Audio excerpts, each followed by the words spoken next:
Shri Sachchidananda Sadhguru Sainath Maharaj key జై. శ్రీ సచ్చిదానంద సద్గురు అలివేలు మంగమ్మ సహిత Bharadwaj Maharaj key జై. శ్రీ సచ్చిదానంద సద్గురు నాంపల్లి బాబా మహారాజ్ కీ జై.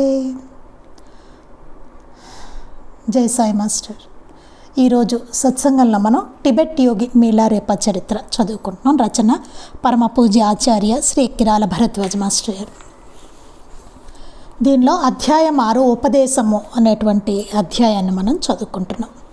క్రితం సత్సంగంలో మనం ఏం చెప్పుకున్నామంటే, ఇంకా గోగ్డన్ గారు ఓదారుస్తూ ఉంటారు మీలారేపాని. నీకు ఒకవేళ గురువుగారు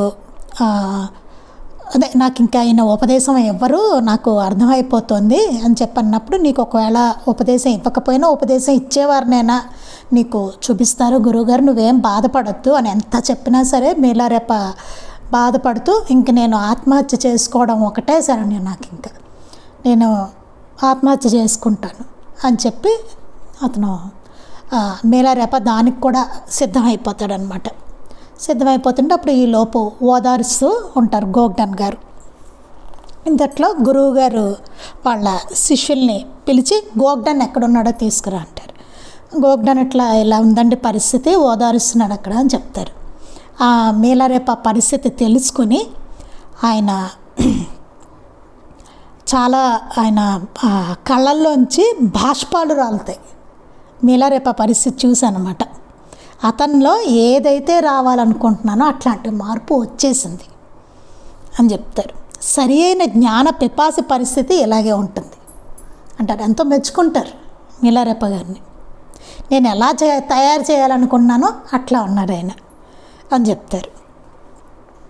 తర్వాత శిష్యులందరినీ పిలవమంటే ఈ గోగ్డన్ గారి దగ్గరికి వెళ్ళే శిష్యులు మార్పా గారు రమ్మంటున్నారని చెప్తారు.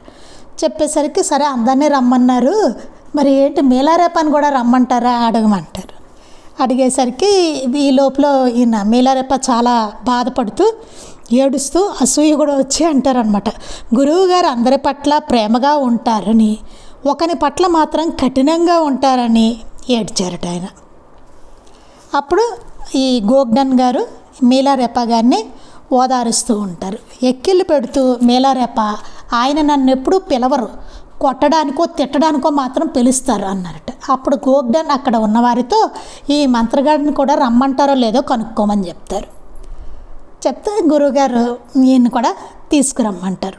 తీసుకొచ్చాక అప్పుడు గురువుగారు కూర్చొని పూర్వాపరాలన్నీ ఆలోచించి చెప్తారనమాట. ఇది ఎవ్వరి తప్పు లేదు ఇందులో, ఎటు చూసినా గురుపత్ని తప్పు లేదు, గోగ్డన్ తప్పు లేదు, మీలారేప తప్పులు, ఎవ్వరి తప్పు ఇక్కడ లేదు. ఆ ఉపదేశం కోసం ఆ జరిగిన సన్నివేశం ఉంది కదా, దాని గురించి చెప్పి అని చెప్తారు. ఏమంటారంటే, నా కోపానికి అసలు ఒక ప్రత్యేకత ఉంది.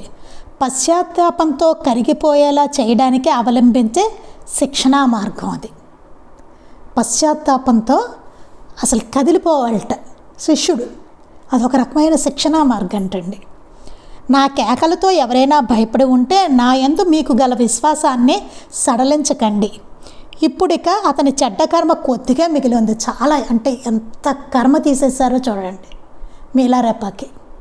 ఆ క్షుద్ర విద్యలతో చంపాడు కదా అందరినీ, అంతమందిని. దాంతో ఆ పాపం, ఆ కర్మ ఎంతలా ఉందంటే చూడండి, దాన్ని అంతా తీసేశారు మొత్తం ఆయన. అంటే కొంత గురుసేవతో తీసేశారు, ఆయన తిట్లు కొట్టడాలు అలా బాధించి అలా చేసి చాలా కర్మ తీసేశారు. ఇప్పుడు ఇంకా అతని చెడ్డ కర్మ కొద్దిగా మిగిలింది, ఇంకా కొద్దిగా ఉంది అతనిది. దానిని సాధనతో తొలగించుకోవాలి. సాధన చేస్తే తొలుగుతుంది అది. సాధనతో తొలగించుకోవాలి ఆ కొద్ది కర్మని. ఇప్పుడు నేను అతనికి ఉపదేశం ఇచ్చి జ్ఞానాన్ని బోధిస్తాను. మూసిన గుహతో సాధన చేసేటప్పుడు అతని సంరక్షణ భారం నేనే వహిస్తాను అన్నారు. నేను మెలకువతో ఉన్నానో లేక కలగంటున్నానో నిర్ధారణ చేసుకోవడానికి నన్ను నేను గిచ్చుకున్నాను. అక్కడ వరకు చదువుకున్నాం. తర్వాత ఈ మీలారేప గారు అనుకున్నారట, మెలకువతో ఉన్నానా లేకపోతే కలగంటున్నానా, నిజంగా అంటున్నారా గురువుగారు లేకపోతే నాకు కల వస్తుందా అని చెప్పి మేలారేప ఆయన గుచ్చుకున్నారట, ఇట్లా గిచ్చుకున్నారట. ఆనంద బాష్పాలు ఉబికి వస్తుండగా నేను అమాంతము వెళ్ళి గురువుగారి పాదాల మీద పడ్డాను. ఇంకా ఆనంద బాష్పాలు వచ్చేస్తున్నాయట, మేలారెప్ప గారికి వచ్చేస్తుంటే ఇంకా వెళ్ళి గురువుగారి పాదాల మీద పడ్డారట. దామే మాకు గోగ్డంతో సహా అందరికీ గురువుగారిలో గల దివ్య లక్షణాలలో దేనిని కీర్తించాలో అర్థం కాలేదు. ఇంకా గురువుగారికి ఉన్న దివ్య లక్షణాల్లో అసలు ఆయన్ని ఎట్లా దేన్ని కీర్తించాలి అన్నది వాళ్ళెవ్వరికి అక్కడ అర్థం కాలేదట. నా పట్ల ఆయన ప్రవర్తించిన కాఠిన్యము, పెడవైఖరి, ఆంతర్యంలో గల దయ, కరుణ, ఆయన లోచూపు, పరిపూర్ణ జ్ఞానము, వీటిలో వేటిని ప్రత్యేకించి కీర్తించాలి? అసలు వేటిని కీర్తించాలి ఆయనలో కదా? ఎంత కర్మ చేసుకుని వచ్చాడు మేలారెప్ప. అదంతా ఆయన కాఠిన్యము, పెడవైఖరి, మళ్ళీ ఆయన లోపల దయ, కరుణ, ఆయన లోచూపు, పరిపూర్ణ జ్ఞానం, వీటిల్లో అసలు దేన్ని కీర్తించాలి? ఆయన గుణగణాల్లోనూ ఆయనలోని బుద్ధత్వమును పొందాలని ఇన్ని దివ్య లక్షణములలో వెలిగిపోతున్న ఆయన వ్యక్తిత్వాన్ని మరొకసారి ధ్రువపరుచుకున్న విశ్వాసంతోనూ ఇదివరకు ఎప్పుడూ లేని గాఢ ప్రేమ భావాలతోనూ వారు ఆయనకు అభివాదాలు అర్పించారు. అందరూ, భార్య, గోగ్డన్ అందరూ ఆయనకి చాలా నమస్కారాలు చేసుకున్నారనమాట గురువుగారికి. ఆయన పట్ల వారికి గల అభిప్రాయం ఈ ఒక్క సంఘటనతో తలక్రిందులైపోగా తమ ఇనుమడించిన సంతోషంతో గౌరవాన్ని వ్యక్తపరిచారు. ఇన్నాళ్ళు ఈయన చాలా కోపిష్టి, పెడమనిషి ఇట్లా అనుకునేవారు కదా, కానీ ఈ ఒక్క సంఘటనతో తలక్రిందులైపోయాయంట వాళ్ళ అభిప్రాయాలన్నీ. ఇంకా సంతోషంతో గౌరవాన్ని వ్యక్తపరిచారట. అందరి హృదయాలు సంబరంతో నిండిపోయాయి. ఎవరి మొగాన చూసిన చిరునవ్వే, ఎక్కడ చూసినా నవ్వుల కేరింతలే. ఆనందంతోనే దైవ ప్రసాదాన్ని భక్తితో సేవించాము.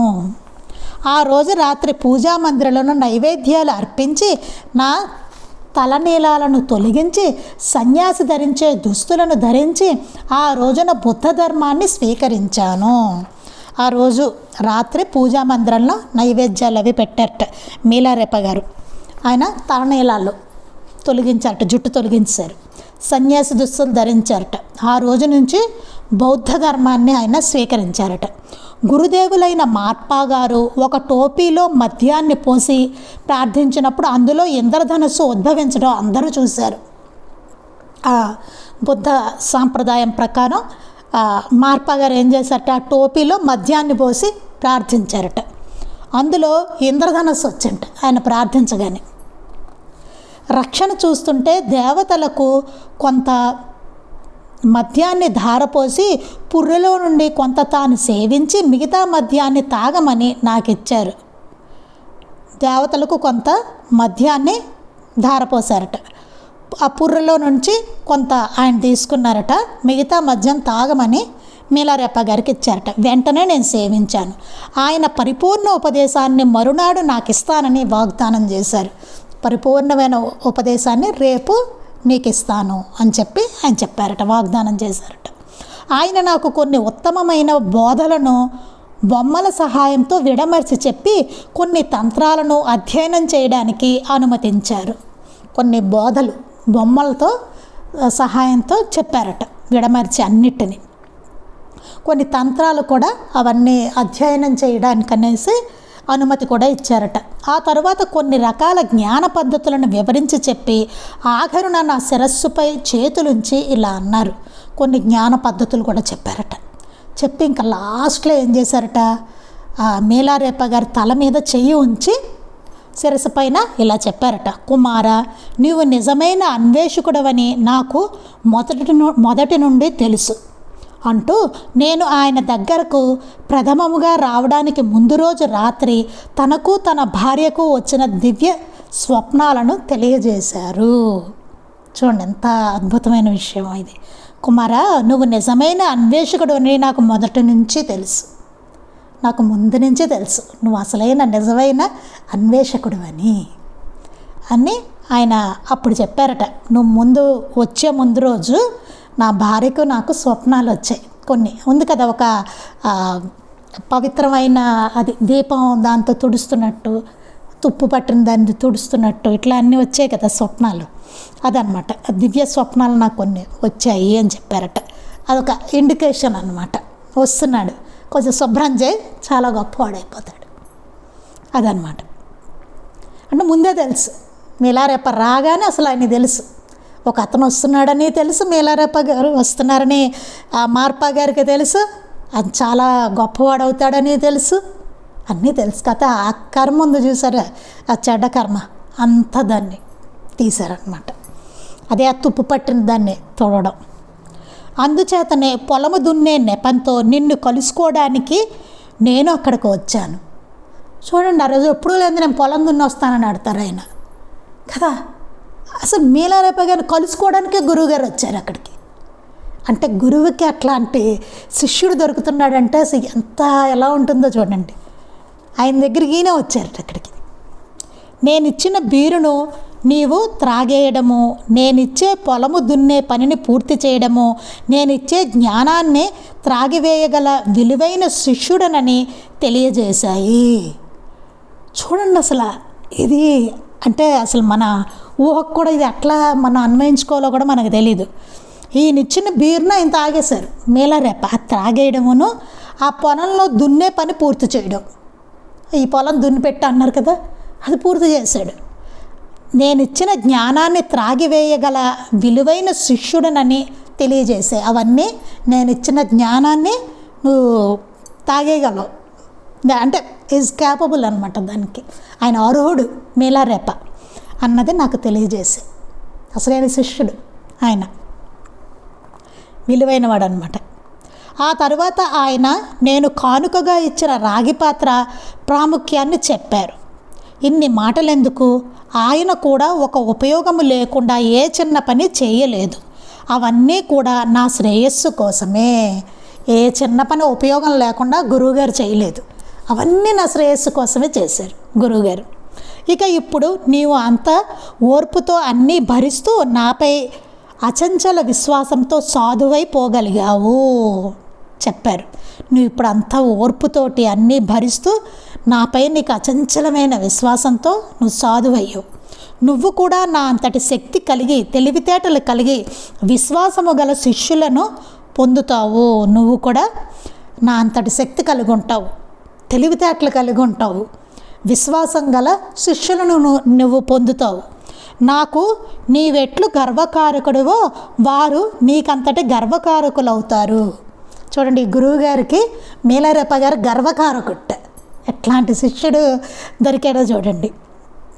నువ్వు నాకు ఎట్లా గర్వకారకుడివో నీకు కూడా అలాంటి గర్వకారకులని శిష్యులు దొరుకుతారు అని చెప్పారట. ఆయన ఆ విధంగా నన్ను పొగిడారు, మెచ్చుకున్నారు, నాకెంతో ప్రోత్సాహమును ఇచ్చారు. ఇప్పుడిక సంతోషపు రోజులు మొదలైనాయి.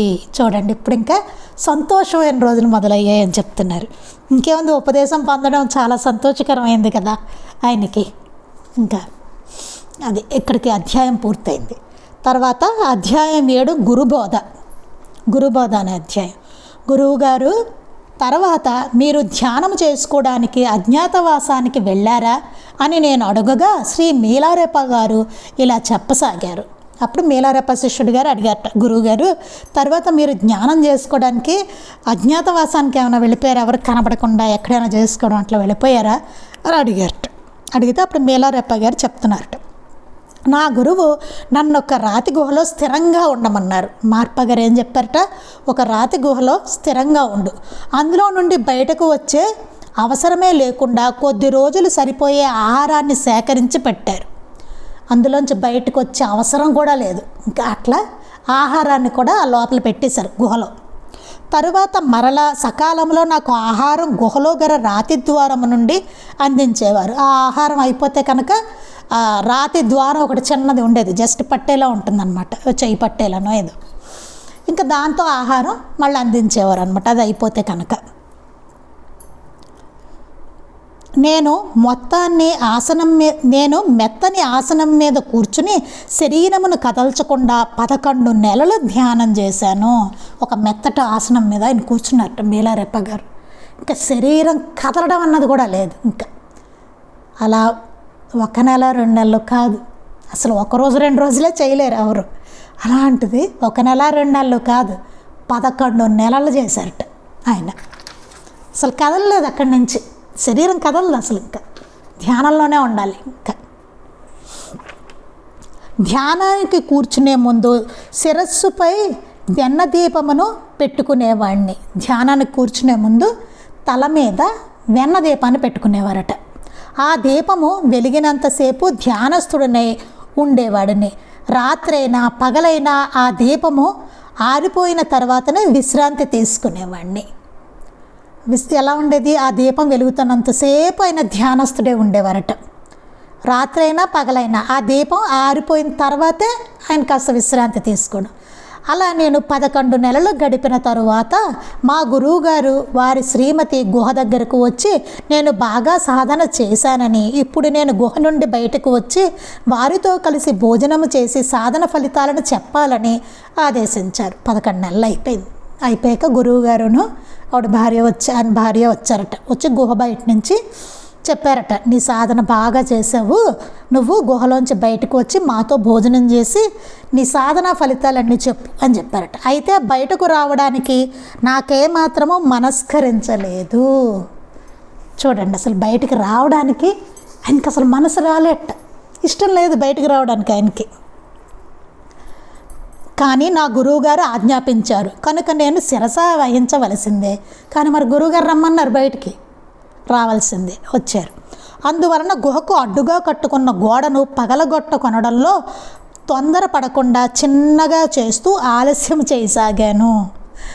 గోడను పగలగొట్టాలి కదా రావాలంటే ఆయన, దానికి అది ఇంకా వెంటనే ఆయన టకటక కొట్టేసి రాకుండా చిన్న చిన్నగా చేస్తున్నారట, అలా ఆలస్యం చేశారట. అప్పుడు శ్రీమతి మార్పా వచ్చి, నాయన నీవు బయటకి రాదలుచుకోలేదా అని అడిగారు. ఆవిడకి అర్థమైంది, తల్లి కదా మరి, ఆవిడ గురుపత్ని. ఆవిడ అడిగారట, నాయన నువ్వు బయటకు రాదలుచుకోలేదా అని అడిగారట.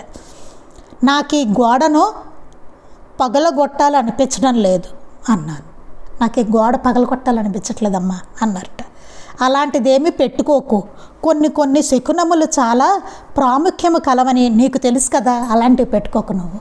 కొన్ని శకునాలు చాలా ప్రాముఖ్యం ఉన్నవి. నీవు గుహ నుండి బయటకు రావాలని సూచనలు వచ్చాయి, కొన్ని శకునాలు వచ్చాయి సూచనలు, నువ్వు గుహ నుంచి బయటకు రావాలని. నువ్వు గోడ పగల కొట్టాలా ఇట్లాంటివి ఏం పెట్టుకోకు. అదీ కాక మీ గురువుగారి స్వభావము అంత మంచిది కాదని నీకు తెలుసు. మళ్ళీ అది కూడా చెప్పారు ఆవిడ చివర రాడేమోనని చెప్పేసి. అదీ కాకుండా నీకు తెలుసు కదా మీ గురువుగారి స్వభావం అంత మంచిది కాదని అన్నారట. నీవు అలా ఆలస్యం చేస్తూ కూర్చుంటే మళ్ళీ ఏమైనా చెడ్డ శకునాలు కలిగితే నిన్ను నేను రక్షించడం నా వల్ల కాదు, నేను కూడా సహాయపడతాను, త్వరగా బయటకు వచ్చేసేయి అన్నారట ఆవిడ. ఇద్దరము కలిసి గోడను తొలగించాక అప్పుడు చాలా రోజుల తర్వాత పగటి వెలుగును చూచాను. మరి 11 నెలలు అయిందండి. తర్వాత పగటి వెలుగు చూశారట ఆయన. బయట లోకంలో అడుగు పెట్టాను. దామేమా నువ్వు వెళ్ళి చక్కని భోజనం తయారు చెయ్యి, తండ్రి కొడుకులమైన మేమిద్దరము ఈ లోపల సాధనా విషయాలు మాట్లాడుకుంటాము అన్నారు మార్పా గారు. చూడండి మార్పా గారు ఏమన్నారు, దామేమా నువ్వు భోజనం సిద్ధం చేయి, తండ్రి కొడుకులైన మేమిద్దరం చక్కగా కలిసి భోజనం చేస్తూ సాధనా మార్గాలు వీటి గురించి ఆ విషయాలన్నీ మాట్లాడుకుంటాం మేము అన్నారు. గురువుగారికి ఎంత అసలు సంతోషంగా ఉందో చూడండి మార్పా గారికి. అన్ని తిట్లు కొట్టి ఎంత చేసినైనా తండ్రి కొడుకులం మేమిద్దరం అన్నారు. చూడండి, భోజన సమయంలో గురువుగారు గుహలో ఉన్న సమయంలో నేనే అనుభవాలను పొందానో ఏ పరిజ్ఞానాన్ని పొందానో చెప్పమన్నారు. అలా ఆయన కోరగా సహజంగా నాలో గల కవితా ధోరణిలో ఆసువుగా నా గురువును గురుపత్నిని కీర్తిస్తూ నా అభివృద్ధికి ఎంతో తోడ్పడిన ఆయన పట్ల ఆరాధనతో గానము చేశాను. ఆయన అడిగారట, నువ్వేమీ అక్కడ అనుభవాలు పొందావు ఏంటి అంటే, అప్పుడు మేలారేప గారికి సహజంగా ఈయనలో ఓ కవితా ధోరణి ఉంది. ఇదివరకు పాటలు కూడా పాడేవారు కదా మేలారేప గారు ఫస్ట్లో. అది దాంతో ఆయన గురువు గారిని గురుపత్నిని కీర్తిస్తూ ఆయన ఈ మేలారేప అభివృద్ధికి వాళ్ళు ఎట్లా తోడ్పడ్డారని ఆరాధనతోటి గానం చేశారట. తరువాత ధ్యాన సమయంలో నేను గ్రహించిన సత్యాన్ని ఇలా చెప్పాను. ఇక ధ్యానం చేస్తున్నప్పుడు ఏం గ్రహించాడు సత్యాన్ని ఆయన చెప్పారట. పరమ శ్రేష్ఠుడైన గురువర్య, మీరు సిద్ధస్వరూపులు, మీరే వజ్రధారులు. ఏ విధముగా చూసినా మీకు చిరకాలము నేను రుణపడి ఉన్నాను. మీరు నాకు ఇచ్చిన దానికి ప్రతిఫలముగా సత్యాన్ని గ్రహించాను. మీరు నా యందు దయతో నేను చెప్పే మాటలను ఓపికతో గ్రహించి విషయాలను వినండి.